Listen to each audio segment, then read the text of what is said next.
MILFs, welcome to the Fat Loss Pyramid of Needs for Mums. This is the video where I break down the basics of what you're going to need before you kick off your fat loss journey. If you don't know me, my name is Adriano Rizzo. I run a successful online fat loss coaching company for mums looking to lose 8+ kilos in 16 weeks. Now, I've helped over 1,400 mums with this process, so safe to say I know what I'm talking about this stage. We're going to cover this video of mum's fat loss needs, what's required before you really start thinking about fat loss. You might have heard about Maslow's hierarchy of needs. I've got my degree in psychology. It was something that I intertwined into my approach to fat loss. It's why I'm able to get great results like clockwork for mums. My video editor is going to pop up a video of Maslow's hierarchy of needs. At the base, you are going to see, I think it's like safety, security, food, shelter for the first two.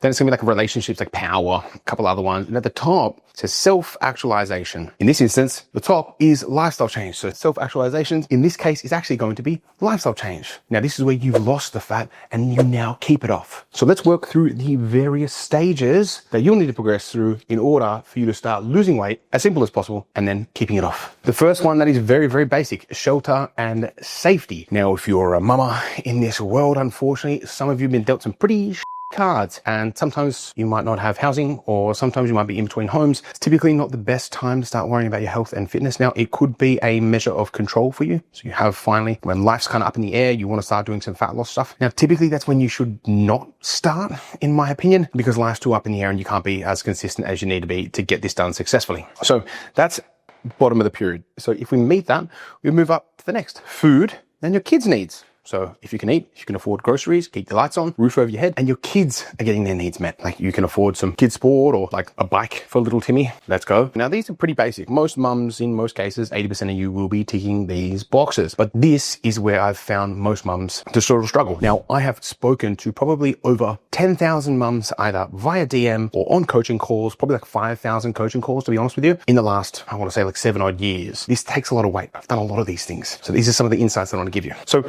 the next one, stopping you from progressing, is stability of relationships and work. If you work part-time, typically a good time. If it's like permanent part-time or part-time and it's stable, you could move on to the next phase. If your relationships are a bit rocky, you might be able to start a fat loss phase. You might find it really confronting and hard to do because let's say you've got some marriage, separation stuff. It's going to stop you from being largely consistent because you're so worried about the quality of your relationship that kind of takes all the focus. Focusing on yourself is not usually commonplace for a lot of mums. And so then focusing on relationship and then themselves is probably just not going to work out. The last one is going to be work. Now, if work is nice and stable, you've got a full-time job and your relationships are good and everything's kind of stable, it is now time to elevate, mamas. It's time to elevate. So this is where fat loss gets really fun because you've got shelter and safety. Your kids' needs are met. Your food needs are met. You're able to eat. You are able to have a stable home. Your relationships are like reasonable. Obviously, everyone's relationships aren't perfect, but like for the most part, they're pretty good. Work is somewhat stable, or you're like a full-time mama and that's stable. You don't have like a dad who's a bit of a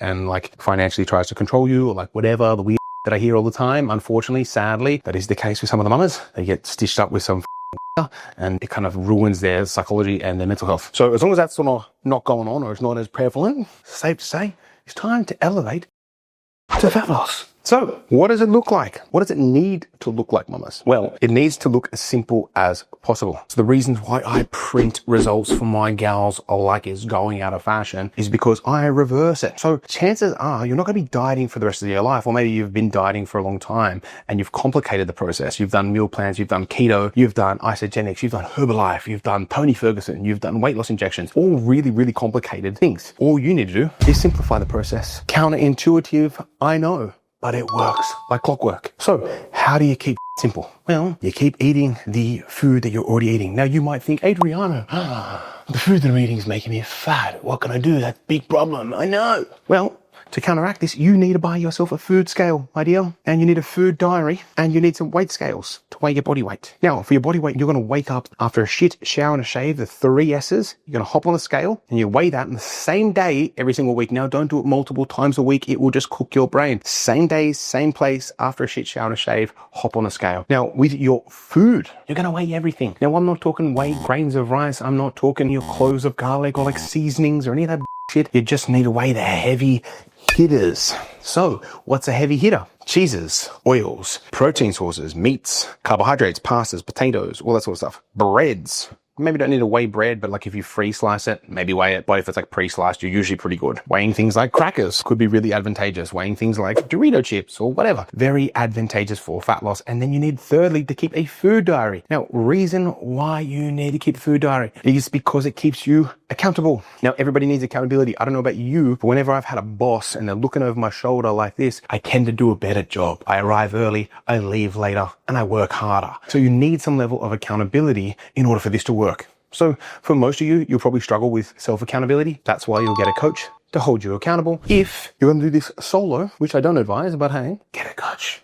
Good one. You need to make it as simple as possible. So get a food diary. MyFitnessPal is free. Now you'll go through MyFitnessPal now. It's going to have a page where it presents you the price. It's only $59 for a whole year. It's a little tiny X in the top right, just a little inside hack. X out of that, you get the free version. So for all you tight ass mamas out there that don't want to pay a cent, download MyFitnessPal, press the little X once you go to sign up instead of paying money, and you get the free version. Magic. Lastly, once we've done our fat loss phase, we are onto the lifestyle change. Self-actualization, how bloody good is that? So what does a fat loss phase look like versus a lifestyle phase? Fat loss phase, 500 to 1,000 calories a day in a deficit. That's why you keep track of your food. That's why you monitor your calories. That's why you weigh so you can find out what your deficit is. Now, if you need a calculator for that, you can go onto, I think, any one of my posts on Instagram. Just comment the word macros and you will get a couple of prompts sent to you and it'll figure out your macros for free. So go ahead, if you're new here or whatever, go ahead and do that. Pop in the word macros on any of my recent posts, any of my posts really, but do the recent ones just in case. And it'll send you a bunch of prompts by DM. So fill that out. That's your fat loss phase. This rate of 1,000 calories a day deficit should get you about 1 kilo a week of fat loss. This will probably get you half a kilo. Now, if you do not have a coach, I would recommend you lose 200 to 500 grams of fat per week, every week. Now, with a coach, you can do faster and further because you have someone that has 13 years of experience, therefore 13 years of lessons and over 5,000 people coached. So they can shorten the amount of time you need to do the work for and decrease the amount of risk that it takes in order to get there. Increased rate of fat loss, guaranteed results, all that good shit. Coaching's great. I know. Now, the lifestyle change factor. What do you need to do? You need to get rid of that 1,000 calorie a day deficit because no chance are we eating low calories for the rest of our lives. We will die. 500 calories a day deficit. Great. When you're in the lifestyle phase, what needs to happen? You have this beautiful part where you add 500 calories a day. I know. So if you're on 13 or 1,200 calories a day deficit, you'll need to be at 17 to 1,800 calories once you've hit your goal weight. Now, usually the way you'll do that is just increase your food by about 30% per meal. Easy way to get to 500. Or you can store that extra 500 and use it for treats. I like half. An extra 250 calories for treats and an extra 250 calories for the food that matters. So more healthy, etc. Now, maybe you'll gain 1 kilo, but you should see no more than 1 kilo gain in a 3 to 6 month phase. Now, beautiful part about this is I would track my calories just the same every day. And then after like month 2, 3, once weight's sort of stabilized, you can track maybe once every other week would be my advice. And then you could probably go to like once a month once you've got some like good habits and that sort of stuff. But ideally, you're not going to gain any weight. If you're gaining weight, you're eating more than this number. So you need to go back to the drawing board, start tracking your calories, start weighing everything again, and make sure everything's accurate before you go into a lifestyle change phase. Now that, my gals, is the fat loss pyramid of needs. If you want more coaching, I have a coaching company called Drop Dress Sizes where I help mamas like you lose 8+ kilos in 16 weeks without cardio, complexity, or dietary restrictions. The link to my coaching is down below in the description of the video. So I will be posting videos like this all the bloody time. I love these. So make sure you like it, all that good. But more importantly, subscribe and click the notification bell to make sure that you get updated whenever I post a video, because if you don't click that bell, you'll probably not get notified and this will just go into the ether of other subscriptions you'd have and you miss the important me giving you free tips on how to lose weight sustainably for life. Catches.